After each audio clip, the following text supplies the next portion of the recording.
Well, we just recorded about 30 minutes without the record button on. So Yeah, we're knuckleheads. that was all my fault. We're back again.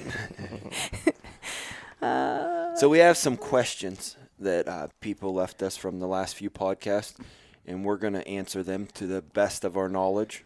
Not because we're experts, but because maybe we've had a lot of experience in a lot of this. We're going to share in how we've learned this. Share our thoughts on a few things. Yes. Yeah. Thank you, everyone, for answering or for Asking questions. for asking all the questions. We got a whole bunch of them, so I think we're going to be able to break those up into a couple different podcasts. So we'll just start with one of the first questions we got.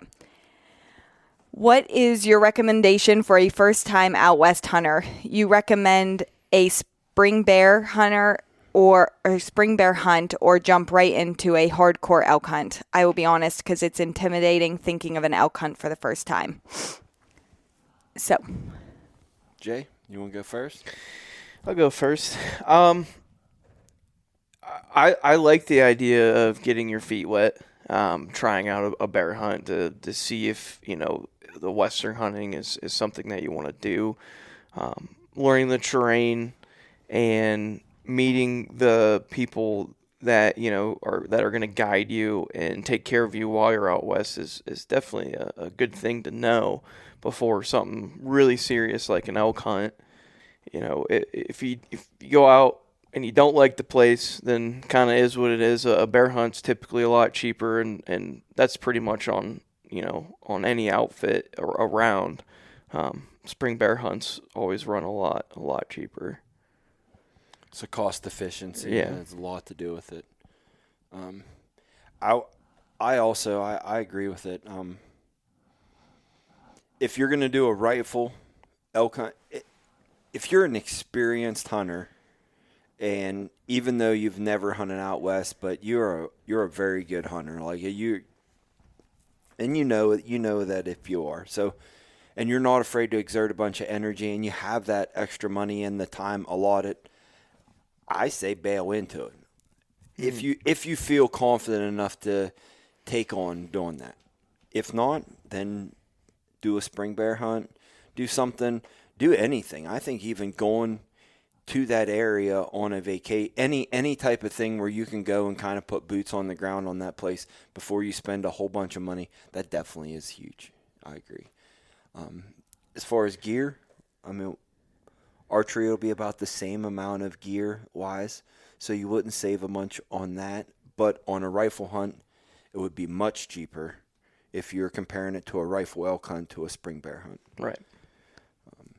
Late season, a lot of puffy, a lot of everything. I've seen some geared out bear hunters. There's some guys that get darn right serious about it. And Joker's got long range, got everything you can imagine. They probably take spring bear hunting more serious than elk hunting. as a price point, looking at spring bear versus elk, deer, I think it's recommended. Like if you've never been out west, you've never hunted out here, and you're not even sure what to expect other than hunting shows, then I would definitely recommend coming out for a spring bear, because elk and deer, you're looking at least $3,000 more for a 6-day hunt. Our elk hunts are $6,500 for a one-on-one, plus the tags are $1,600 with all the preference points and everything included. Then you stack on your gear, travel, all of that kind of stuff.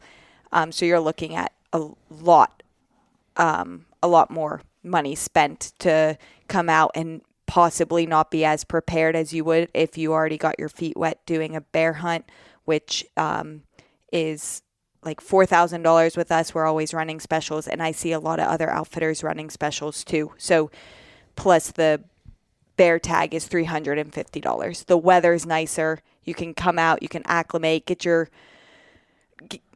body and your mind ready for what is to come on an elk hunt, whether you book the same year or book like a whole year out. But at least you would come out and not be shock and awe. You would know what gear works for you, what gear didn't work for you, if everything that you're bringing out is efficient enough for an elk hunt. Also, and where you stand on your physicality, you'll know pretty darn fast, like, oh man, I really gotta put in some extra time before my elk hunt because, I was hurting real bad or whatever, or it could be a little side hilling and like, okay, my boots aren't as good as I thought they were, and Binos side. yeah, And it's a high percentage. It's a lot higher percentage of success and kill. Yeah. So you're probably going to get your taste of packing, a little bit of everything. It's going to be a lot lighter packing when you're lugging that animal out of the woods. So you can just get your feet wet in all aspects of a Western hunt in that. Yeah, in a higher success situation where the weather's nice and it's beautiful that time of year. So I think And also on a, let's say on a conservation aspect, you're now going predator hunting before you go ungulate hunting. That's my opinion. That's taking ethics to another step. yeah, we want bears shot, especially that time of the year, because not long after really the season goes out is when the fawns are dropping and the calves are dropping, and the bears are really kind of turned to hammering them pretty hard. Yeah, they're eating all of our babies. So, yep, being a predator hunter, that's awesome. Man, got to pay your dues. That's right. An old guy said to me one time, he's like, you ought to have 3 coyote tails before they let you shoot a white-tailed deer. So I think we cleared that question up there. I think we all recommend coming out for a spring bear if you are able to. And we're booking for spring bear for 27. We still have some spots at the end of May this year and are running a special. So if you are able to come out this year, we still have some spots available.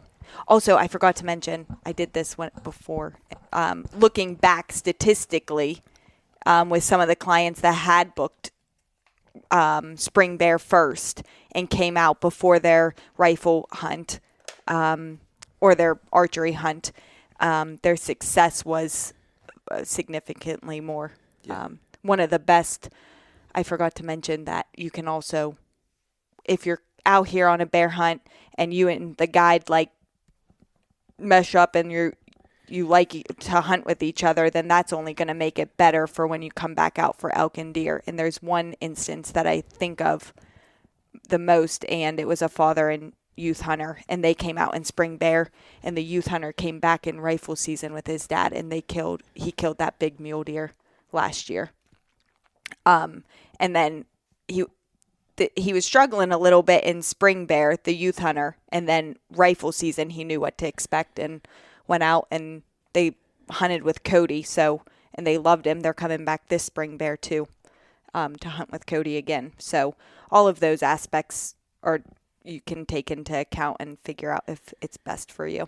Yeah, it's the same as practicing. You're running a mock elk hunt, spot and stalk. I mean, pretty much. A lot of the same glassing knobs are utilized on a spring bear hunt, Right. because they're the place where there's maximum visibility over a canyon or a draw. Yeah. So, yeah. Plus the guide will know then what you're capable of whenever you get out. He's going to know well in advance if you're what week you're coming out and can already have a game plan ready to go. Good question. Thank you. This is a rather long question, so I'm just going to read the whole way through it, and then we can answer it one at a time. All right. Everyone always knows what they expect from their guide, from knowing the area, how the animals move through it, how to call effectively, etc. No one really discusses very much what guides expect in a client aside from weapon, safety, and fitness. What are some tips to be a good client that a guide enjoys working with and would want to guide them again? Also, pooping in the woods. We need tips, tricks, and etiquette. In the last podcast episode, you guys joked about making sure you have Zins for your guide. Thoughts on chewing, smoking, vaping on your hunt. And an awkward one for everyone involved on either side of the equation, tipping. Percentages versus flat amounts, when to tip more. I've been trying to think of random topics that aren't discussed often or in detail. we got a couple about tipping that we can go over too. But let's start with the very first question. What do you expect from your clients? Positive attitude definitely is a big one.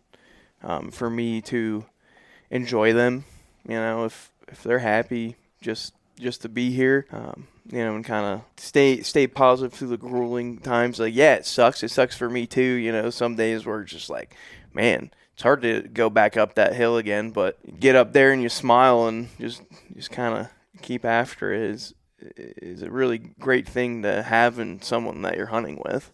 Yeah. I wonder if they think, since you guys are like mountain goats, if like the bad weather doesn't affect you, like you're always just happy. Whenever you think that you're happier than them, whenever you're walking in the pouring down rain for the second or third or fourth week in a row. Just know you have to. Yeah. Don't have a choice. It is part of it. Yep. So a lot of David Goggins and keep hammering on the way out here. Yeah. Stay positive. Stay motivated. So I think optimism is definitely a great attribute to bring on a hunt, but I don't care if you're angry, what it is. I hate whenever they hide their emotion. And they're like daggum zombie. Whether you're happy or you're disgruntled with me or my truck air freshener stinks, anything, you know what I mean? Just like, I think it's way easier if you just converse. We as people we don't say anything, and you just rather complain about things now. It's way easier as a guide when the client converses openly about every aspect of it. It's an icebreaker. It quickens the break-in period so that you guys can gel up and hunt together. I think that's huge. I've had some guys real mad. I've guided enough people over the years that I've usually run into a lot of the scenarios that, just humans have as problems in the mountains. So everybody's usually somewhat alike. Some just deal with other aspects better than others. And so they're easy to solve as long as you talk about it. Right. Morgan, what are some things that you like clients to? Since I just put in 90 applications, I would really love if all the clients would fill out the entire application from front to back with no missing they're not information. They have to get all that. That would be great. I can tell when wives fill out all of the application for the husband, so because nothing's missing. Other than that, I don't know. Come out with cool topics to talk about. Your guide will really like it. Some are history buffs. Some are gun connoisseurs. Some will just talk about the most random things and love it. Yeah. Yeah. Like, you don't have to, be the best hunter. And, like, you see a lot of guys, especially first time, they get a little defensive and, you're in a total different element to what you're used to hunting in. And, you almost see, like, they want to, not impress you in a way, but, like, not kind of hold the guide back, just in their sense and knowledge of the woods and everything. It's like, this is our backyard. We know what's going on. It's better to have an open mind and just be like, this is all new to me. I want to learn. You tell me what, kind of not try to tell me necessarily what to do. It's not really the best way to put it, but just like, yeah. I'm always open for ideas and things. There's no doubt about that. Like, always. But you just run into some weird scenarios sometimes. Yeah, there's a fine line when you're guiding, when someone starts giving you lots of input, whether they're trying to take control of a situation or they're actually being genuine. And if you can shoot holes in whatever they're telling you and they still persist, then they're being knuckleheads. You know what right. I mean? Like, this is why I'm guiding you. I promise to you. I've failed 15 times before trying to do what you're telling me to do. Right. And that's on the guide a lot of times, not being able to huddle the boys up, and sometimes you need to get spanking. And you're a captain of the team. Sometimes you got to tell the team what to do. Mm-hmm. Yeah. And sometimes the team, you know what I mean, Yeah,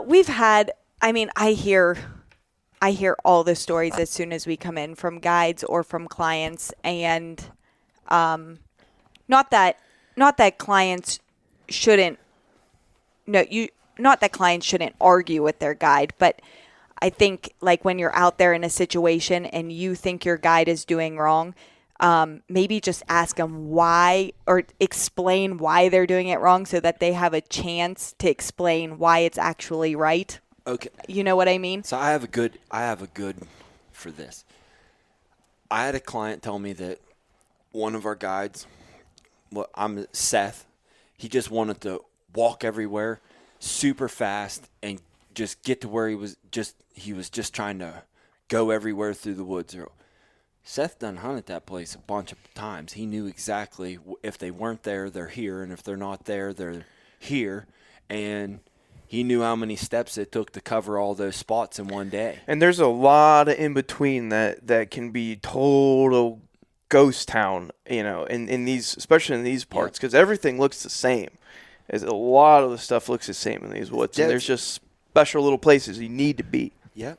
So Seth didn't take the time to stop and tell the client exactly why we are checking an area quick and then we are hustling it up to another spot, just because they are never, in all the years that we've been doing this, they're not ever in those few spots. So Seth was bombing place to place to place. So the client knew not. He's like, dude, this guy's just hiking like a knucklehead. I mean, that's how it came over.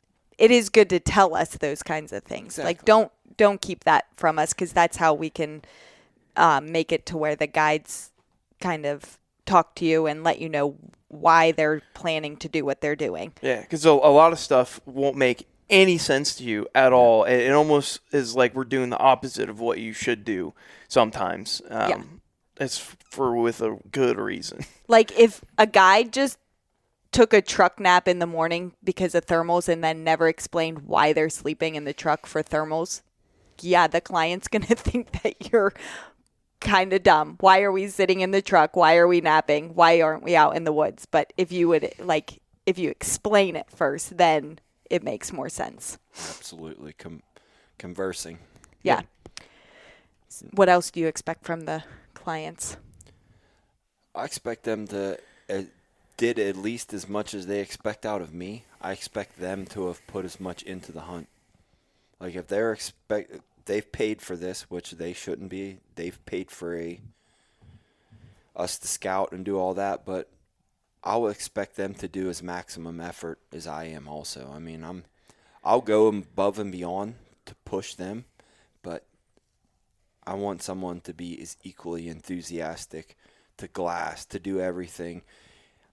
It's hard. Like, I don't mind being the motivational person right there trying to pep everybody up for what we're about to do, but day in and day out, I mean, after a while, I'm like, dude, these guys are miserable. It's not doing me any good. They're not cheering up, not one bit, even what I'm trying to do for them. Yeah, I think that's a big thing. We have had clients in the past where they thought since they paid for a hunt, you guys were responsible for like all the glassing. It was like they're all genie in the everything. bottle.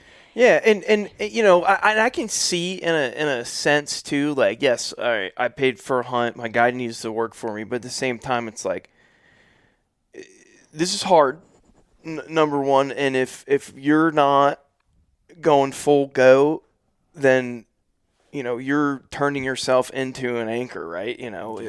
The guide has to deal with you on top of going out and hunting. I mean, there's a lot of variables going on.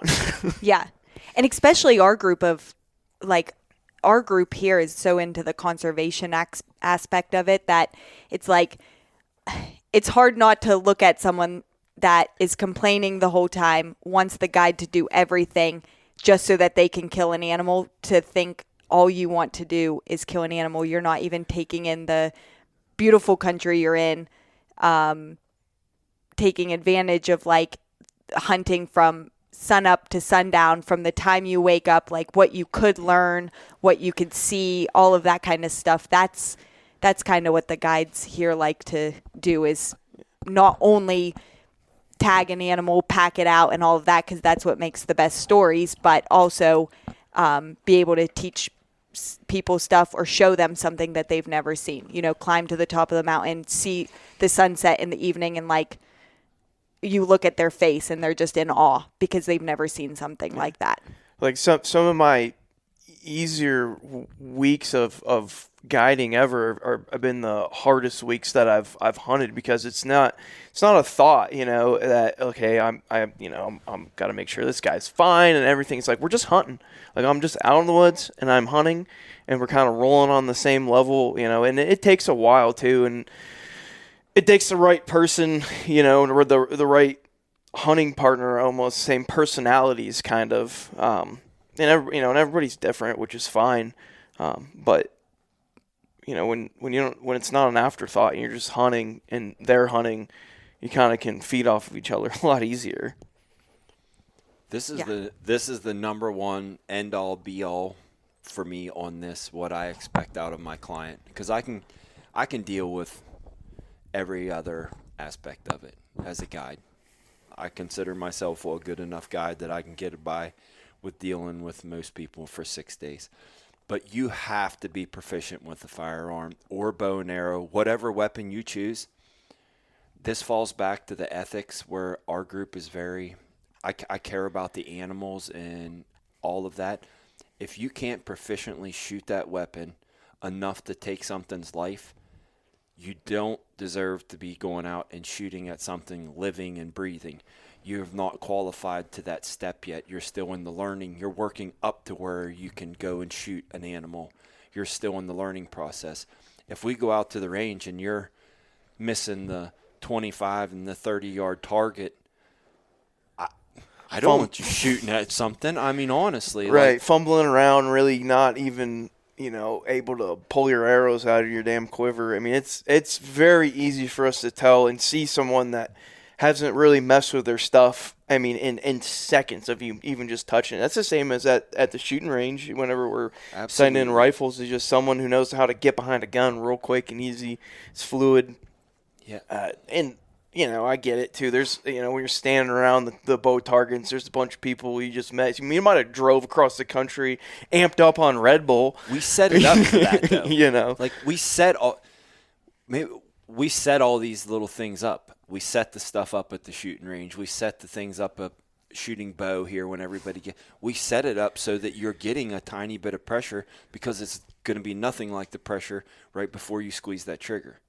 I mean, the military trains their people they shoot thousands and thousands and thousands of rounds before they go into actual combat and stuff. So, like, if you're not shooting tons of rounds and learning that firearm, that bow and arrow, and you can proficiently shoot at the range that we require you to, you don't need to be shooting at an animal. Yeah, and it all comes out whenever it is go time and you're going to shoot that animal and you can't even get around in the chamber because you're under stress now. If you don't believe us, you'll find out. You haven't trained. Yeah. People train. They call it the 1,000 hours. I mean, there's amount of hours that 1,000 times that you do something repetitively so many times that it becomes repetition for you. It becomes almost muscle memory for you to be able to do these things. I mean, it's the same as like, say you have a construction job and you're used to using that tool, and you see a new timer pick up that tool and fumble around trying to, run an impact or something, a nail gun. They can't even get the nails in without, kind of jamming up, and it would be an afterthought, where it's not even a thing for you. Yep. You need to It's all the same. Yep. Because you're literally, you're taking something's life. I mean, that needs to be, at the bottom line, that needs to be a pretty serious thing. I mean, to people. My opinion, it should be. Yeah. And it goes back to kind of a good attitude. And I don't know, we've recorded so many podcasts, I don't know if this part ever got edited out or stayed in. But like if you wound an animal, or you might have missed an animal but you don't know yet, just the attitude you have about that goes a really long way. If if you wound an animal and you want to go hunting another animal the next day without due diligence on tracking and searching for that animal and giving it the respect it deserves, then that's going to be rough. You might get a little bit of attitude from your guide for that, because they're going to, I mean, you can touch on that, like how much you guys search. Well, I make a living off of murdering animals, so their lives mean a lot to me. I mean, I'm trying to pursue and kill them for months on end in the fall, which that sounds crazy that I would love them so much and respect them and really not want to see them die that much. It's crazy. I like whenever we get to go do battle with a bull and we win. I like when they can win. I like to beat them at their own game. And when we match up and we outwit them that day and we're worthy enough to take that animal's life, that's when it's a win. And when hunters have that mentality, I think you have that joy of hunting long into your years. You see 80-year-old guys that are still can't sleep at night for the first day hunting because they just enjoy hunting. Yeah. On to the pooping. I'm an expert at this. Okay. All right. Pooping in the woods. Hold up. Jay's got more to add, Oh, wait. I think. Nope. No, it's about pooping. Okay. We're experts at this. Pooping in the woods. Tips, tricks, and etiquette. Yeah, Oh, make sure yes, you yes, cover all three. Yes. Okay. Can I go first? Yeah, I'm not touching on this. All right. You got to, first of all, we're not carrying shovels or anything like that. So it's good flipping rocks, finding things of that nature. That is perfect. Hide it. Hide exactly. it. Hide it as well. I mean, hide it better than you can. I mean, it's so freaking annoying seeing toilet paper and crap. It sucks. It literally makes me want to slash people's tires. I hate it. It's disgusting. Dudes will lean up against the side of their trucks. I know it at them trailheads. Yeah. Because there will be blue shop naps and God knows whatever they ate. If you can't squat down in a power position to take a shit, then you shouldn't be hiking around the woods anyways. You're too fat and out of shape. I mean, it makes me so mad thinking about it. All right. You have to be very aware. Bino harness straps, all of these things. I would take off gloves, especially whatever you're right-handed or left-handed. You're going to be wiping. That glove is going to be essential, that you're going to need it the rest of the day. Ditch that thing. Next, wet naps. Huge. Very big. Dude wipes, extra large ones, pretty good. Yep, and you know, not just for your butt if you actually get it on your finger, because Exactly. that's really gross. And it happens. Yes. It's part of it. You know, you're on steep terrain, you slip a little bit. Dude, I'll elaborate why a wet nap, why a dude wipe. I prefer dude wipes. Sounds all better too. So you're a little damp. I mean, we've been sweating. Duty calls. What are you going to sit out there and air dry a little bit? I mean, no, your butt crack's going to be moistured up when you go to wipe such area with TP that you rolled up and put in a Ziploc bag from the lodge. It's going to put little balls and break up and not be good, and you're going to chafe. Chafing will take place. By the end of the day, we're going to be hiking more. You're going to be raw down there. Dude wipes will work. No Indian tampons, which that is moss, if anybody doesn't know. That is a terrible thing to wipe with, only in emergencies.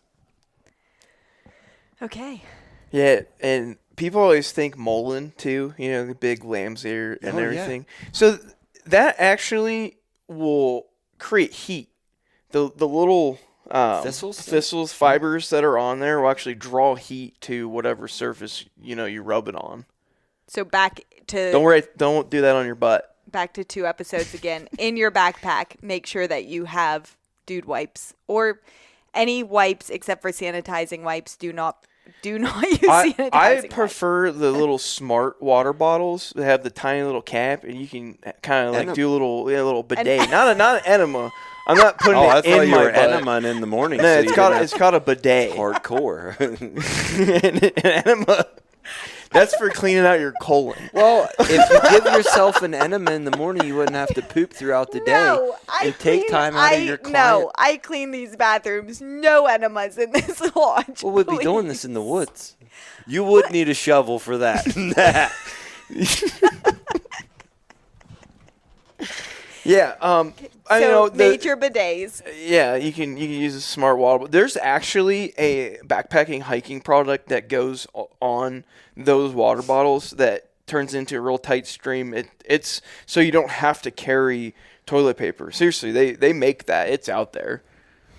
So you put your water bottle close to your butt. Yeah, but it's a hole? different cap, so just don't get them mixed up whenever Oh. you're drinking out of it. God. Don't get any backwash. That's trifling. That is Yeah. disgusting. Wow. Yeah. Okay. I mean, really, just burying it, some people like to find a good stump that was across, and 9 times out of 10, when you have to poop in the woods, it's because you literally have to. Yep. So you're never in a great spot.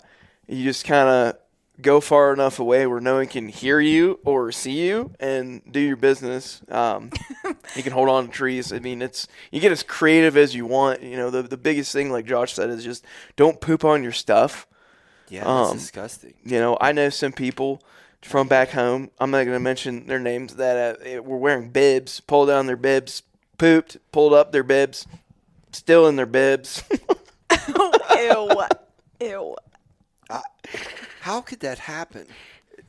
Cold? I don't know. Not paying attention.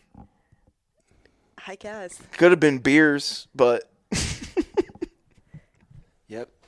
Going away from people seeing you reminds me of the day that we went 3D archery shooting. Remember that, Jay? oh yeah, and I had to didn't- poop really bad. You didn't take your I got to advice watch. on that. Yeah, well, I wanted to watch the target still. and Yeah, see how I know. everyone So was doing. we got to see Yeah. you watching the target. I'm embarrassed to say that I've seen a lot of men shit in the woods over the years. Sometimes Yeah. I found them in spotting scopes. I've been like, what is that? And like look over there and there's white legs. You're like, oh, dude. It's terrible. Yeah. Oh my gosh. So any certain positions or anything? No, we can go over that. We could post some good positions maybe on our social. Okay. Yeah, we could do that. Do I have to have my pants on? No, pants on. Pants on.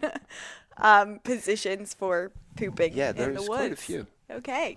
Perfect. I think we covered that. Try to keep away from the fragrance smelling ones while you're out there, just because of them in your pack, things of that nature. Yeah. Okay. And then you just got to cover it all up. Yeah, absolutely. Okay. Perfect. I think Turns into a copper light. All right. Last podcast episode, you guys joked about making sure you have Zins for your guide, which you guys already got some Zins sent to us in Wisconsin. Thank you. Thoughts on chewing, smoking, or vaping on your hunt? So in this question, I guess I don't understand whether if it's like a scent control question. It's the only, you shouldn't do any of those things, but I choose Zins. Or he's hardcore addicted, and he's just like, a friend wanted to know if it was okay if I smoke while I'm out there. Yeah, no, it really, if the animal can smell it, then you're already screwed anyways. So wintergreen chewing tobacco Yeah. probably isn't the best thing, right? So I don't think it matters, because if they can smell it, they can smell you. yeah, Oh, yeah. Personally, Okay. there's no amount of scent elimination products, clothing, anything on earth besides the wind blowing in the right direction away from the animal that can control your scent. They have a nose as good as a hound dog, and a hound can smell a 2-day-old mountain lion track. You mean they can smell you doing anything if the wind is in their favor. Yeah. You need to get a vape flavored elk wallow. Yeah. If it makes you feel better. Now, if I look back and I see someone sucking down strawberry lemonade vape pen, and I can smell that. I mean, it doesn't. That's not going to help your odds by any means. None of that is going to help you. But I've chewed a lot of snuff, dude. In tree stand, I've been stump hunting. I've spit off of tree stands with Copenhagen in down on deer. I'll tell you what it does do is it ruins mouth calls. Walking around all day with that in there. So, okay. Yeah, I don't think it matters. I mean, probably try not to smoke or vape. Yeah. Because that's bad for I your don't think lungs. you should smoke cigarettes. Well, actually, You can. archery season, do not smoke. No. Vaping, I guess, but that's just going to kill your lungs the whole time. So unless you're in ridiculous shape and can continue to vape while you're hiking. Switch to Zins while you're hunting. It'll be fine. Everyone switched to Zins. Gas station down the road will love us. But they're restricting blood flow, and that's not great for your cardio. Yeah, if you're soft. All right. So, anyways, let's see here. An awkward one for everyone involved on either side of the question: tipping percentages versus flat amounts. When to tip more? So, personally, I think every client that comes through the door should give me their tip, and I'll give it to their guide. No.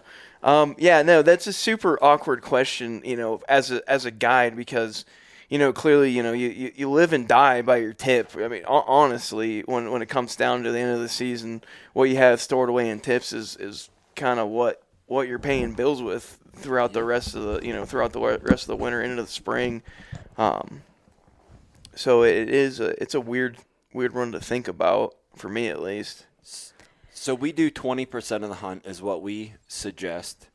And I believe that you should do that 20% if they've met all the categories to make it a good hunt. I would not base that off of killing of an animal. I base that off of everybody pulling their weight. There was everything that they said was there.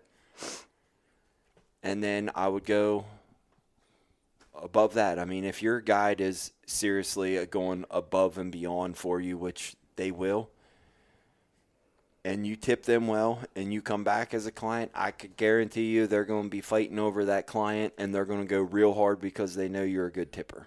The word travels fast. That's what the guides are wanting. I mean, they literally are busting their balls. That way the tips are better. Pretty much everyone in the whole service type areas are expecting tips. And I think it does help going over this actually, because a lot of guys don't know what to bring, and like sometimes we've had hey, I'll send you a tip later via check, or I'll get to Venmo later, which is perfectly fine, but then but they're never gonna but then it never they shows tell you up. that, you're like, oh. So I would say just standard would be 20% of your hunt goes to the guide. If you need packers, average is anywhere from $100 to $200 per packer. They're saving you. They're saving an extra day of you packing out so you can hunt the next day. And they're also in archery season, whenever meat has to get out of there, they're saving all of that meat. So considering that, cash is king. Most of our guides are married. They have wives.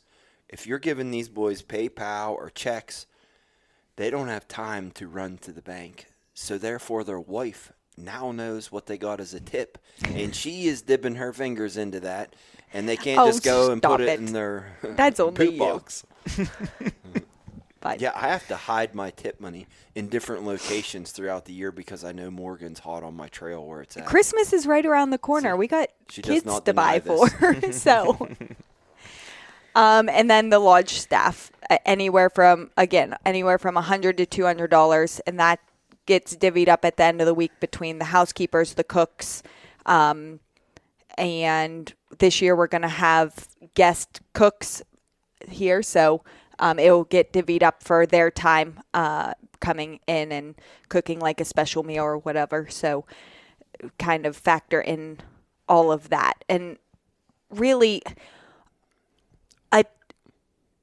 the guides are getting paid for their guiding services. Like their paycheck from us is for their week of guiding, but what you don't see a lot of is the behind of the scenes. So maybe we should go over that, like what everyone's doing. Yeah, and the add on top of that, I mean that helps, like you said, like behind the scenes, it helps pay for gas during the off season whenever we're scouting, or the endless hours I'm underneath my vehicle screaming and crying, trying to get ball joints out. And My 4-wheel drive just quit today.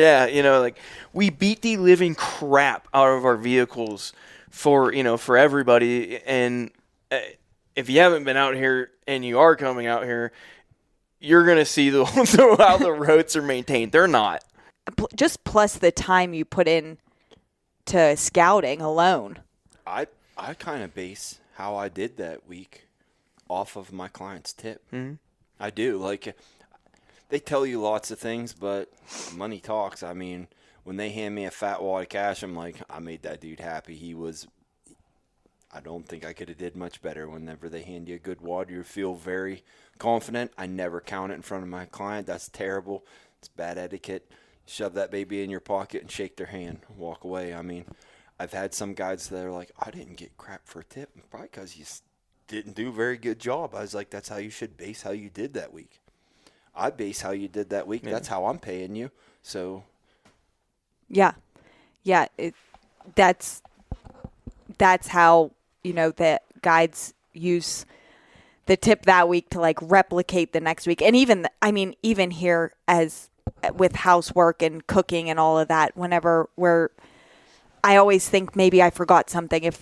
If me and the girls don't get like good tips to split up, maybe I forgot to do your laundry, or maybe the meals weren't that great that week. So we can use it as an adjustment for sure. Yeah, if you're not week. A person that likes to speak your feelings, or like Josh said, just conversate and tell it how it is, it's pretty obvious at the end of the week. Like, oh, all right. Yep. Crap, we messed up. Yeah. Now I'll ask one that'll maybe cause a little controversy. What about gear? Do you think a client should give you gear and equal the price of money? I mean, if they feel like it is worth it to them, if they're never going to use something again and they ask their guide, yeah, I don't see why that's a bad thing or not.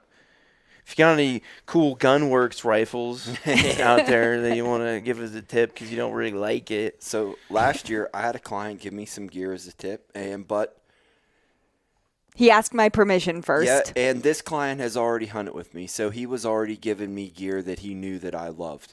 That's another thing that's hard. So if you hand me gear that's junky, I'm never gonna be like, oh, thanks, man. But I'm gonna be very grateful and thankful that I got something. But if it's maybe you're questionable whether the guide might not like it or something, just go with the cash value, because then he can make his truck payment, he can put tires, brakes. It's much easier with the almighty dollar. Yeah. Yeah, I agree. Your gift was awesome. And him and I planned that whole thing. Plus he comes out for a hunt every 2 years, so he knows you're glassing really good with those. I get some cool tips. I've got XM radio in my truck, which is freaking awesome. I love it. It makes me think of the guy all the time when I'm using it. My bino harness. Yeah, I love actually gear. Yeah. And with a little bit of cash too. Yeah. And Cody got that Montana Knife Company knife, and he thought he made it big in the guide world. Whenever someone handed him that, he was gonna just cherish it forever. So it's a hit or miss. Dude, one of the coolest tips that I've got was from this year's that knife that client gave me that they made out of like wood chipper blades from his company and everything. I love that thing. Yeah. I've been skinning beavers with it all winter and coyotes. I freaking love that thing. It's cool. Yeah. Steve got us a super unique gift like that. He got us the shoulder blade of an elk carved into an elk bugling. It says Waypoint. Cool stuff like that. That's unique. We love to stash that stuff around the lodge. You come in when you're here and be like, I got those guys that. Yeah. But those are more just gifts for the lodge so we can remember them. We greatly appreciate all that. I do, at least majorly. Oh, absolutely. We know that one client sent us, he sent me a roll of Zins, and I was calling stuff tasty cakes, and he was making fun of me about being Christmas. a hillbilly. And he took notice to how much I love Christmas tree, them little cakes at Christmas time. Yeah, Christmas time, I was like, someone sent a whole box of stuff, so we opened it, and it was nothing but Little Debbie's and Christmas cakes and just a big giant box of snacks. So that was cool. That stuff is and we awesome. appreciate all of that. It does make this job worth it. You might be like over the season at the end of it, and then you get a Christmas card or like just something little like that, and it's like, oh, this is cool. This is why we do these kinds of things. Absolutely. So I think we covered the tips pretty good. I think that's the next question. Yeah, so it's pretty much another just about tipping. Basically saying I don't think most clients know how hard these guys work and time they put in preseason, clearing trails, etc. Yeah, I mean, kind of touched on that. Yeah, there's just lots we do. I'd rather be sitting on the riverbank fishing, hanging out, than being out in the sweaty heat on a trail getting stung by bees and everything. You gotta do it. Not to mention the fact that, I mean, me and you see each other every single night, but Jay goes... Isn't that what happens when you're married? No, not for you. Jay goes, 3 months without seeing his wife unless I beg her to come over for dinner to see all of us. Yeah, she's very preoccupied, which is a good thing. When I am gone, she keeps herself extremely busy. Yeah. Which is awesome. Yeah, and then, Seth's coming out this year to guide, and he's got a little baby at home, and Cole had a little baby at home this season. So, yeah, I would say that more than all the little things that we do, we sacrifice a lot of time with our families and a lot of time with our loved ones because of the job that we do. And that would say it is the most valuable thing. Jay's cramping up. I didn't drink enough water today at work. So, yeah, I would say just... And not that would be like a reason to tip, but it just goes into just how serious the guides take their jobs, and we just it's want a huge you to sacrifice have, for us. It really is. Like everyone thinks like, oh, you're so lucky, you get to hunt every single day. It's like realistically, I don't get to hunt a whole lot, even though that's like the one thing I love in life the most. Yeah, it is the last great job on earth, in my opinion. Yeah, it is stressful. Guiding does not fill our own freezers. No, I'm screwed. If it wasn't for my wife shooting a deer on her own this year, we wouldn't have anything. Oh, I know. If it wasn't for Wade mowing down a bunch of ducks, and some of the guides did leave half of their whitetails here and that kind of stuff, but just because they didn't have enough cooler space. But that's all the meat we had in our freezer this year. So you're gonna have to shoot some bears this spring, stack them up. Yeah, because we're gonna start doing that. I think we answered all the questions. So wasn't there? Or you have another one for the archery? I thought there was one about. No, we're gonna split them up into a couple different things because we're like an hour in. Yeah, so we really appreciate everyone's questions, and we're trying to get to all of them, and it's gonna take a while. But if you have any more, keep emailing us.